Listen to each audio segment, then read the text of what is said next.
Վճռաբեկ դատարանը իրականում չի կարող մի կողմի դատարան լինել։ Ինքը դրա համար կոչվում է դատարան։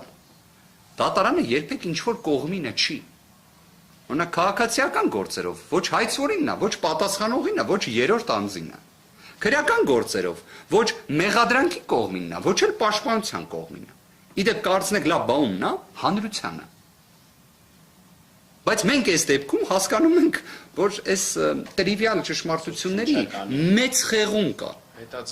Ես անկեղծ եմ ձեզ ասում, հիմա բացահայտենք այս հանգամանքներ, թող մեր քննիչը այս ժամանակահատվածը օգտագործի, թող տվյալներ մտածեն դրա շուրջ։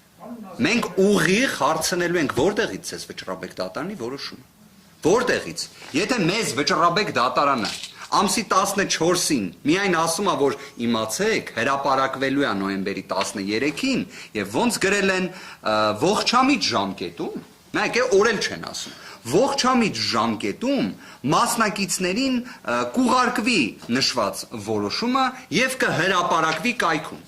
Այդ ողջամիտ ժամկետը մեր դեպքում ինչքան է եւ քննիչի դեպքում ինչքան է, այնքան հետաքրքիր է։ Լավ, իսկապես տրամաբանություն պետք է ունենա ցանկացած գործողություն։ Վճռաբեկ դատարանին հատուկ գնացել են իմ խորին համոզմամբ, բզել են, ասել են ես շուտ արա, վերաքննիչում կրվեցինք ախր, առաջիացյանում ժամկետը լրանում ախր պետք է մուտք անեն։ Վճռաբեկն էլ արագ մի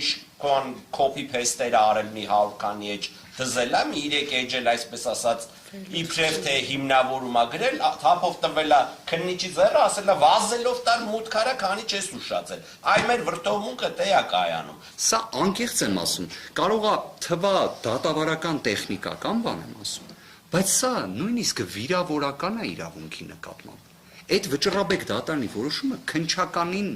չի։ Իդեպ քննչականն էլ չի հասցեատեր է, դատախազությունն է։ Իդեպ այն որը ասում էինք, չէ, տենց քննիչի ձեռքին է հայտնվե, հա։ Սկզբից դատախազության ձեռքին պետք է հայտնվի։ Դատախազության ձեռքից քննիչի մոտ հայտնվի, հետո քննիչը դա հասցնի վերլուծի, միջնորդության մեջ ցիտատներ գրի դրա վերաբերյալ, որից հետո մուտքագրի։ Այսինքն վճռաբեկ դատարանը, որ այդ օրը այդ որոշումը կայացրել է, դա ոչ մեկ չի կարող ասի, որ պատահականության արդյունք է։ Դա հենց հատուկ տենց կայացրել են, ու այդքան հնարավորություն ունենա դիմելու դատարան Սամվել Կարապետյանի կալանքի ժամկետը երկարացնել մեր վրդովմունքը բացարձակապես տեղակ